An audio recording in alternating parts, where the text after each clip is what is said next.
鬼岛之音 Ghost Island Media。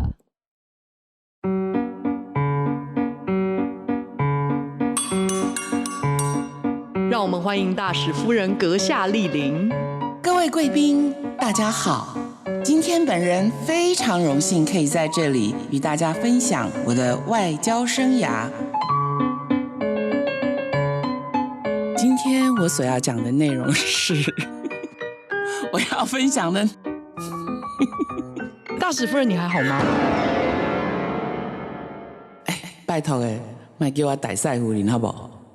我是 Jeane， 我是鬼岛之音的凯东 ，A.K.A. 代班主持人 Ting。Testing 1 2 3 Here I go。Hello， 各位别叫我大使夫人的听众朋友，你们好。本集节目呢是 Jeane 受邀到 ICRT 的节目 ICRT BreakDown 当中，以英文向 ICRT 的主持人 Tim 和 Pass 介绍泰国泼水节。除了分享他亲自参与泼水节的热闹回忆之外， Jeane 也教了一些和泼水节有关的泰文。欢迎各位对英文还有泰国有兴趣的听众来听听看这集。本集节目由 ICRT BreakDown 团队制作。Yo, welcome to another edition of ICRT's Breakdown, a look at all the fun stuff that's going on in the world with some very interesting people. I am your host A, Tim Berge, and host B is... I'm Paz Bueno. And Paz, I think we have a very special guest with us again today. Yes, joining us today is Jeane from Ghost Island Media's podcast On the Right Side of the Ambassador. She has a lot of travel experience from spending time with her spouse, who is a former ambassador of Taiwan. And in her podcast, she generally just talks about her firsthand experiences traveling around the world. So, hi, Jeane. Hi, everyone. Welcome to our podcast, Jeane. Thank you for inviting me. Well, thank you for coming, and we're very interested in you telling us about your podcast and also the right side of the ambassador. So that means you're on the right-hand side, or maybe you're probably on the correct side of the ambassador. I could be sideless. Yeah, that's the English title for our podcast show, and the Chinese title is called 别叫我大使夫人, literally translated, Don't call me Madame Ambassador. The reason why is usually a spouse of a diplomat. It could be a cardboard cutout. It's a standing sign. And so if people call me Madame Ambassador, it make me feel like I have no brain. So I said, okay, 别叫我大使夫人，因为如果叫我大使夫人以后，就其他什么都没有了。But on the right side of the ambassador, meaning usually in diplomatic circle, the wife of ambassador is always sitting on the right side, which is more a respectful position. And also, like, you have to behave correctly. So that's on the right side. It could be risky if you're on the left side and you're on the wrong side. That's what it means. So with your podcast, what are you trying to share with the audience? Well, people are always curious about what does diplomat do? And more, what do their wives do? Their spouses. Yes. So you're doing all the fun stuff, aren't you? Not really. Not really, no? Well, now when I look back, yeah, they seem to be very fun. But the time it was actually very busy, busier than my real career.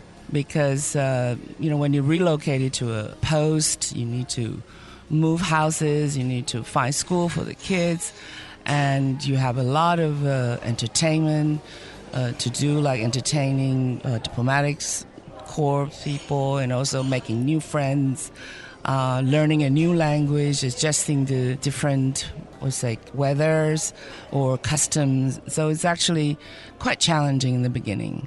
I would say in some ways, actually, your job, quote unquote, is probably more difficult than the ambassador's.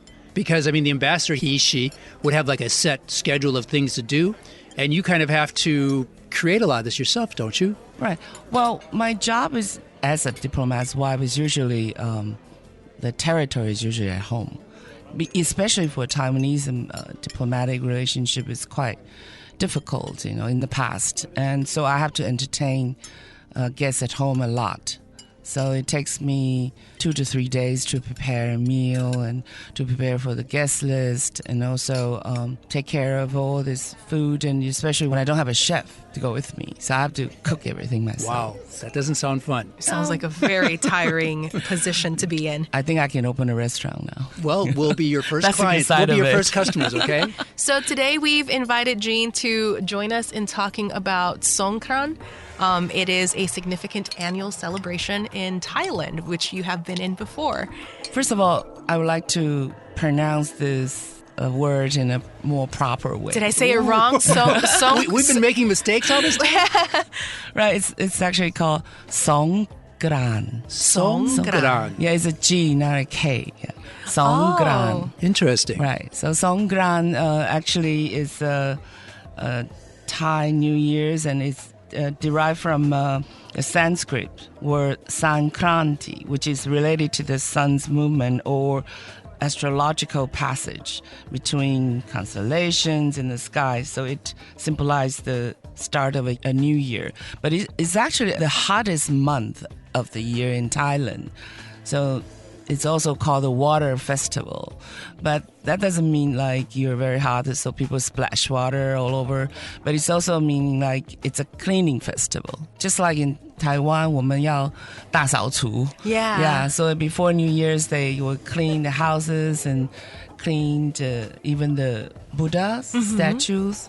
Yeah, and also they want to kind of clean away the negativity or anything that is not positive in the past. Right. So to wash away every bad experience from the last year and like welcome the new year on a clean slate, quite literally. Right. A time of cleansing. Yeah. But that's also interesting. So you said that in Thailand, Songkran is actually according to the solar calendar, according to the sun, and not to, like in Taiwan, the New Year's is according to the lunar calendar. Yeah, I guess. So every year, yes. so it's on April 13th, the same day every year. Right. Well, that makes it a lot easier for planning your holiday schedule then. Yes. Yes. So Songkran derived from Sanskrit, so 它来自于这个印度的梵语，然后它是跟太阳的动作有关系 so it's related to the sun's movements, 然后跟它在哪一个星座 in which constellation it is located in the sky. So it symbolizes 它象征着 the start of the new year. So celebrated, you said in April. Right. April 13th is a specific date. Here in Taiwan, for the Lunar New Year, we have like a week-long holiday for the Lunar New Year. But like the Lunar New Year is technically only just one day. Right. So if the New Year is in April, how long is the celebration? Like how long do you have to keep washing things? It's about 3 to 4 days, I would say, like starting April 12th to the 16th. But I think the New Year days is on the 13th. Okay. During this time, they would, put some white powder on their face, and I think representing cleaning, and then splashing water on the passerby. So you have to be very careful when you're walking on the street. During this period of time, you will get very, very wet from splashing. Are there any other customs associated with the Song? I keep wanting to say that K there. Yeah, You're going to have to take that K out of my alphabet, okay? It's a very auspicious traditional festival, I would say. So besides cleaning, and I just say cleaning the house, cleaning the Buddha, and it also, they would do some offering to the monks and visit the temple. That's a must. And also merit making. One of them is 放生, which is they would release birds or fish or sometimes turtle into their natural inhabitants and just to show their compassion. Where is the biggest celebration? So like if I were going to travel to Thailand, 如果我要去泰国来庆祝泰国新年的话, where should I go? If you want to really get a big violent splash, then you could I suggest you go to Chiang Mai, the northern capital of Thailand. 因为在清迈城里就有运河，所以要泼路上的人很容易，就只要拿个水桶就从旁边就可以直接泼了。所以我记得我在清迈的时候是被泼的最厉害的时候。然后他们不是只有泼人，他还把水拿起来泼汽车啊，只要他眼睛所见的所有东西，他都要把它弄湿。Right. So because it's so convenient to just get water from the river, you just pick up a bucket, splash every single thing that you see inside. Okay. And you get your car cleaned at the same time. I think that's a pretty good deal. I think everything is clean Okay. in Thailand Head that to day. toe. Yes. Okay, it's good. But I think it is interesting. I mean, I've only been in Thailand once during this festival. And it is interesting, in Chinese, it is called 泼水节. Right. And I discovered very quickly, and very much to my surprise, because I was unfamiliar with this, that people are throwing big, fat water balloons and everything at people. And I just got drenched, not knowing that I was going to get drenched that day walking on the street. So it's a very boisterous and a very happy festival, too. So the way I imagine, so I've never been in Thailand. I have been in Thailand before, but not during this festival. My imagination is that people are kind of like splashing, 就是他们在泼水或者是洒水 towards each other. But the way you're making it sounds more strategic. It's like people are weaponizing the water in a way. She probably knows more than we do, but it kind of seems to be both, that people are both doing it strategically, but also just in a fun and boisterous way. For me, the biggest and the most violent splash Violent, water okay. is in Chiang Mai.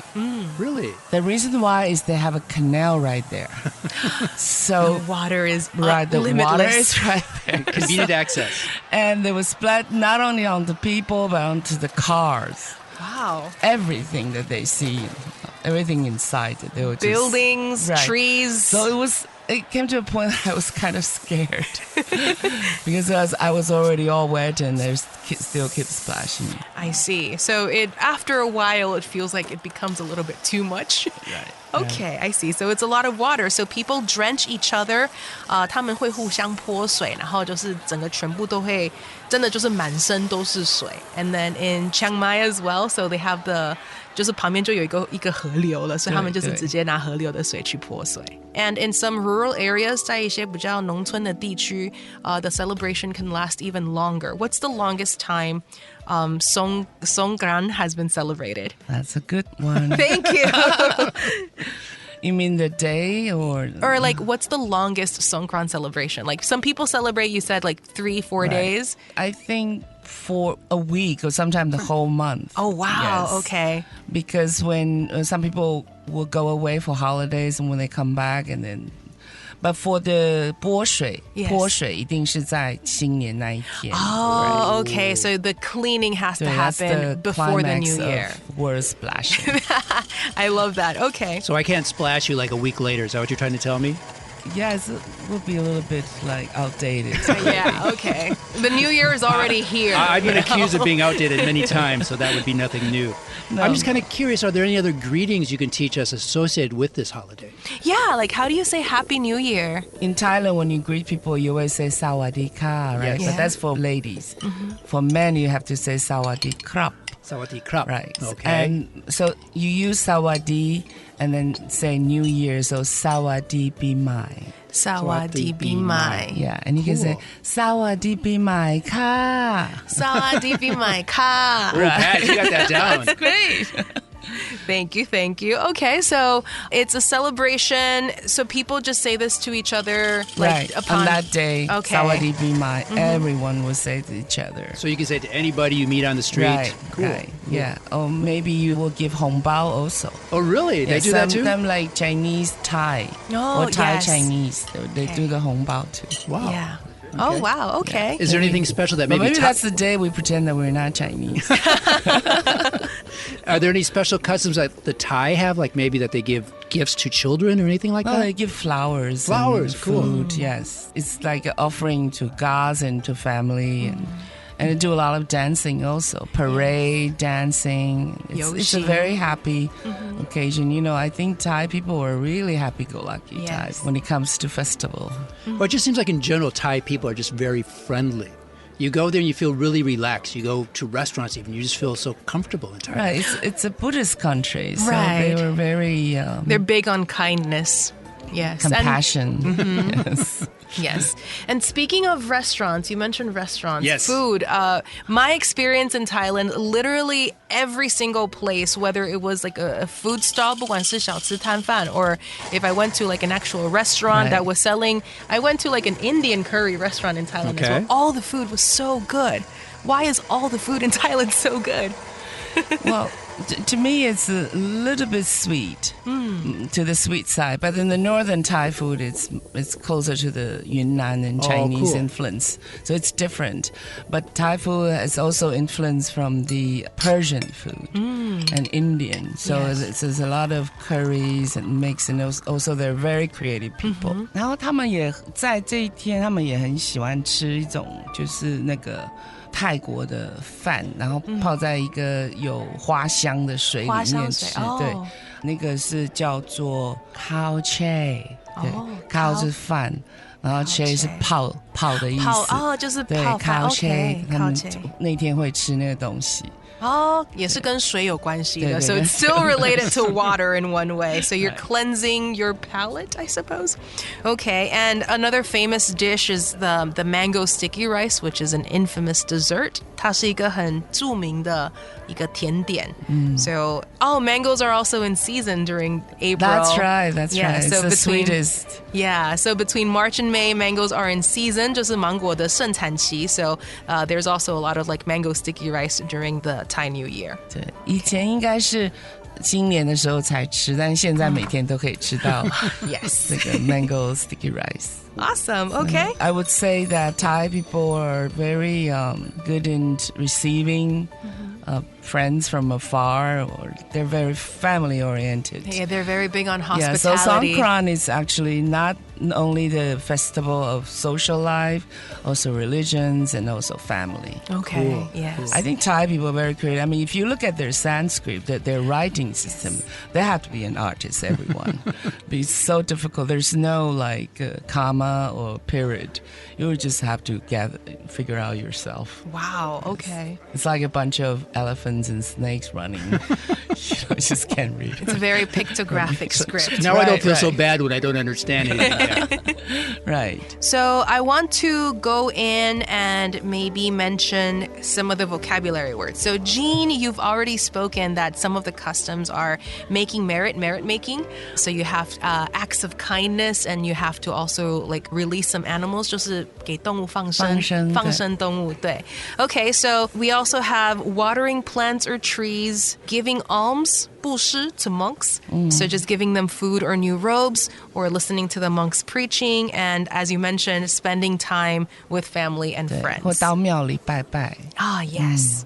Okay, And the fact that they clean the Buddha statue, 他们也会清佛像，这件事情我觉得也是很美妙的，就是什么都清扫。 And I kind of found that surprising. So that's not considered to be sacrilegious or anything, to be splashing water on the Buddha 没礼貌 statues? 吗？就是给可是他们有的佛像是很大的，所以可能也是需要把它擦得亮亮的。 Okay, I see. So it's kind of like a yearly cleaning that they and then do. they could put flowers, because they put in a lot of flowers to offer. Yeah, to they put. Buddha. I know in Thailand, garlands are very popular. Right. 就是那个花环，对，所以很多人都会把花环放在菩萨的脖子上。对，其实编那个花环是需要很长的时间。Really? 它很细的花，一朵一朵的 Okay. 接上去。 Wow. 像编织一样的。 I see. So it's like knitting a garland. Right. Yes. Knitting flowers, I like that. Okay. On the night before the beginning of Songkran, many people clean their homes and get rid of all their junk. So it's a little bit like the spring cleaning. 就像我们过年之前会做一个大扫除 before the Lunar New Year. People also clean the Buddha statues. 他们也会泼水给菩萨的像. And the most famous aspect, 就是 Songkran 的最大的一个特征就是泼水嘛，它是泼水节 ，the water splashing. People have water fights and they drench each other, 会互相泼水 to wash away bad luck and bring good luck in the year to come. And there are water fights all over the city, and people will also visit temples. There are parades, 会有游行. There are folk dances, 很多人会跳舞. Beauty pageants, 会有选美比赛 and boat races. And other customs also include making merit, so 要做善行, watering plants, releasing animals, 放生动物, and spending time with family and friends. So what are some other kinds of celebrations or some other ways that we can celebrate Songkran? For the parade parts, 我知道他们游行的时候啊，也会除了跳舞或者是这个选美，也有击鼓，啊，因为泰国有一个村叫安通，这个村呢是被称为是专门做鼓的鼓村啊，他们的鼓各式各样都有，而且还外销全世界。在这个新年的时候，也会有击鼓的演奏、击鼓的比赛跟游行。Awesome. Okay, so Drum Village. They even supply drums around the world. Awesome. So now we come to the fun part of the show, the part that I always like. We kind of talk about something fun or maybe something not so fun in English. So a cat's meow, something you really like, or a pet peeve, something that kind of really bothers you, something you don't like. And this time I have my cat's meow, which is underdog. An underdog is something you oftentimes hear about in movies, kind of like a character who maybe starts out as being a little bit pushed down, or they're not quite the really cool person in the movie. But through time, they kind of show that they're the actual hero. They're the ones that strive to be good. And like a good example is, I don't know if you guys remember this, but the movie Legally Blonde. Yes. Okay, so Legally Blonde, what is it? You know, in American movies, the blonde woman is always kind of the dumb and stupid woman. She's in law school. Everyone thinks she's a stupid blonde, but at the end, she shows that she's smarter than all those old men who are telling her that she's stupid. So she was the underdog. And I kind of just was thinking about that because recently there's been a lot of people in the news who are the same way. They're kind of underdogs. They're being pushed down, but I think over time they're going to be shown to be the heroes. They're the people who may be pushing for more civil rights and more freedom for people around the world. So let's maybe hope that these people are successful. So that's my cat's meow. Yes. So Paz, what's your choice this month? For me, I also chose a cat's meow. It's actually a phrase, a commonly well-known phrase. You can't make an omelet without breaking a few eggs. Ooh, that's a good one. So in order to achieve success, you gotta sometimes make a mess. You gotta make a mess Break sometimes. a few eggs in the process. It's okay. You sacrifice a few things for the general progress. Yes. Yay, I like that. Mm-hmm. How about Jeane? My meow. Your meow pet peeve. if you like it, a peeve if you dislike it. So this is meow and pee together. But referring when you just said about Legally Blonde and the underdog, and I think on the right side of the ambassador, sometimes it's a little bit of underdog, but you can't really underestimate a spouse influence or 他的功劳啊，一个大使夫人到底是一个人形立牌而已，还是他必须永远要做一个正确的 on the right side 的一个大使夫人？其实呢，他也是一个最不会被 recognize 的，因为他是没有领薪水的，所以我今天的应该是中间吧，喵 and pee 就是 on the right side of the Your cat's peeve? Yeah, we've had that before. Our cat's peeve. Go ahead. 对啊，所以有的时候你不一定要 always on the right side. You could go on the left. Yes. Even though that's a little bit against the protocol. Well, that's great. I really enjoyed that. Yes, me too. So that was another edition of Breakdown here on ICRT. This program is sponsored by the National Development Council as we're helping out to promote bilingualism in Taiwan. Let me again thank Jeane for joining us this week. Thank you for And inviting Jeane, you have me. your podcast called? 别叫我大使夫人 on the right side of the ambassador. And which you are, that is correct. And so also Paz, our co-host. Bye. Thank you for listening. And I'm Tim, your other co-host, saying, hey, join us again next time. Breaking the ice, breaking the mold, breaking down the news. You've been listening to ICRT BreakDown, a bilingual 2030 policy program brought to you in association with the National Development Council.